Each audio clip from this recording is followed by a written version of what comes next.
So Vijayendra ರಾಜ್ಯಾಧ್ಯಕ್ಷರಾಗಿ ಮುಂದುವರೆದಿದ್ದೆ ಆದ್ರೆ ಸಿಎಂ ಕ್ಯಾಂಡಿಡೇಟ್ ಫಿಕ್ಸ್.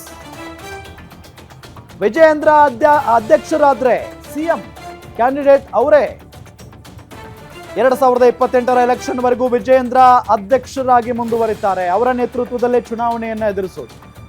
2028 ವಿಧಾನಸಭೆ ಚುನಾವಣೆಗೆ ವಿಜಯೇಂದ್ರ ಅವರ ಸಾರಥ್ಯ ಇರುತ್ತೆ. ಅವರದ್ದೇ ನೇತೃತ್ವದಲ್ಲಿ ಚುನಾವಣೆಗೆ ಹೋಗ್ಬೇಕು. ಎಲೆಕ್ಷನ್ಗೆ ವಿಜಯೇಂದ್ರ ಸಾರಥ್ಯ ವಹಿಸೋದು ಬಿಜೆಪಿಯ ಕೆಲವರಿಗೆ ಇಷ್ಟ ಇಲ್ಲ. ವಿಜಯೇಂದ್ರ ಸಾರಥ್ಯ ವಹಿಸಿದ್ರೆ ಸಿಎಂ ಅಭ್ಯರ್ಥಿ ಆಗ್ತಾರೆ, ಡೌಟೇ ಇಲ್ಲ. ಅಧ್ಯಕ್ಷರಾಗಿ ಪಕ್ಷ ಅಧಿಕಾರಕ್ಕೆ ಬಂದ್ರೆ ಸಿಎಂ ಆಗಬೇಕು ಅಂತ ಕೇಳ್ತಾರೆ ವಿಜಯೇಂದ್ರ. ವಿಜಯೇಂದ್ರ ಅವರೇ ಸಿಎಂ ಅಭ್ಯರ್ಥಿ ಅಂತ ಬಿಂಬಿತ ಆಗುತ್ತೆ. ಇದೇ ಕಾರಣಕ್ಕೆ ವಿಜಯೇಂದ್ರ ವಿರುದ್ಧ ರಾಜ್ಯದಲ್ಲಿ, ಅದರಲ್ಲೂ ಬಿಜೆಪಿಯಲ್ಲಿ ಪಿತೂರಿ ನಡೀತಾ ಇದೆ. ಷಡ್ಯಂತ್ರಗಳ ವಿರುದ್ಧ ಸೈಲೆಂಟ್ ಆಗಿರೋ ವಿಜಯೇಂದ್ರ ಅವರು ಯಾರೇ ಏನೇ ಮಾತಾಡಿದ್ರು, ವ್ಯಂಗ್ಯ ಮಾಡಿದ್ರು, ವಿರೋಧಿಸಿದ್ರು ಸೈಲೆಂಟ್ ಆಗಿದ್ದಾರೆ. ವಿಜಯೇಂದ್ರ ಗುರಿ ಅಧ್ಯಕ್ಷ ಗಾದಿ ಜೊತೆಗೆ ಸಿಎಂ. ವಿಜಯೇಂದ್ರ ಈಗ ಬಿಜೆಪಿ ರಾಜ್ಯಾಧ್ಯಕ್ಷರಾದ್ರೆ 3 ವರ್ಷನೂ ಕೂಡ ಅವರೇ ಇರ್ತಾರೆ. ಅಂದ್ರೆ 2028 ಎಲೆಕ್ಷನ್ ವರೆಗೂ ವಿಜಯೇಂದ್ರ ಅಧ್ಯಕ್ಷರಾಗಿರ್ತಾರೆ.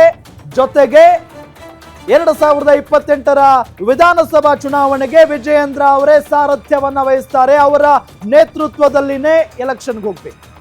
ಸೊ ಅದು ಬಿಜೆಪಿಯ ಕೆಲವರಿಗೆ ಇಷ್ಟ ಇಲ್ಲ. ವಿಜಯೇಂದ್ರ ಸಾರಥ್ಯ ವಹಿಸಿದ್ರೆ ಸಿಎಂ ಅಭ್ಯರ್ಥಿ ಆಗ್ಬಿಡ್ತಾರೆ ಅವರು. ಅಧ್ಯಕ್ಷರಾಗಿ ಪಕ್ಷ ಅಧಿಕಾರಕ್ಕೆ ಬಂದ್ರೆ ಸಿಎಂ ಆಗಬೇಕು ಅಂತ ಕೇಳ್ತಾರೆ. ಇಂಟ್ರೆಸ್ಟಿಂಗ್ ಇದೆ ಇದು. ಸೊ ನನ್ನ ನೇತೃತ್ವದಲ್ಲೇ ನಾವು ಎಲೆಕ್ಷನ್ಗೆ ಹೋಗಿದ್ದೀವಿ, ಪಕ್ಷವನ್ನ ಗೆಲ್ಸಿದ್ದೀನಿ, ನಾನೇ ಸಿಎಂ ಆಗಬೇಕು ಅಂತ ಕೇಳ್ತಾರೆ. ಅಫ್ಕೋರ್ಸ್ ಕೇಳ್ತಾರೆ. ಈಗ ಕಾಂಗ್ರೆಸ್ನಲ್ಲಿ ನಡೀತಾ ಇಲ್ವಾ ಗದ್ದುಗೆಗಾಗಿ ಫೈಟ್. ಡಿ ಕೆ ಶಿವಕುಮಾರ್ ನನ್ನ ನೇತೃತ್ವದಲ್ಲಿ ಚುನಾವಣೆ ನಡೀತು, ನಾನು ಗೆಲ್ಲಿಸ್ಕೊಂಡ್ ಬಂದಿದ್ದೀನಿ ಅಂತ ಹೇಳ್ತಾನೆ ಇದ್ರು. ಆದ್ರೆ ಅದು ಬೇರೆ ಕತೆ ಬಿಡಿ. ಆದ್ರೆ ಇಲ್ಲಿ ವಿಜಯೇಂದ್ರ ಅವರು ಒಬ್ಬ ಮಾಸ್ ಲೀಡರ್ ಆಗಿ ಹೊರಹೊಮ್ತಾ ಇದ್ದಾರೆ. ರಾಜ್ಯದ ಯುವ ಸಮುದಾಯವನ್ನ ತಮ್ಮತ್ತ ಸೆಳೀತಾ ಇದ್ದಾರೆ. ಜೊತೆಗೆ ಒಬ್ಬ ಪ್ರಭಾವಿ ರಾಜಕಾರಣಿ, 40 ವರ್ಷಗಳ ಕಾಲ ಬಿಜೆಪಿಯನ್ನ ತಮ್ಮ ಹಿಡಿತದಲ್ಲಿ ಇಟ್ಕೊಂಡಿದ್ದಂತ ಒಬ್ಬ ಯಡಿಯೂರಪ್ಪನವರ ಪುತ್ರ ವಿಜಯೇಂದ್ರ. ಸೊ ಬಹಳಷ್ಟು ಅವರಿಗೆ ಪ್ಲಸ್ ಇದೆ, ಅದೇ ರೀತಿಯಾಗಿ ವಿರೋಧ ಕೂಡ ಇದೆ.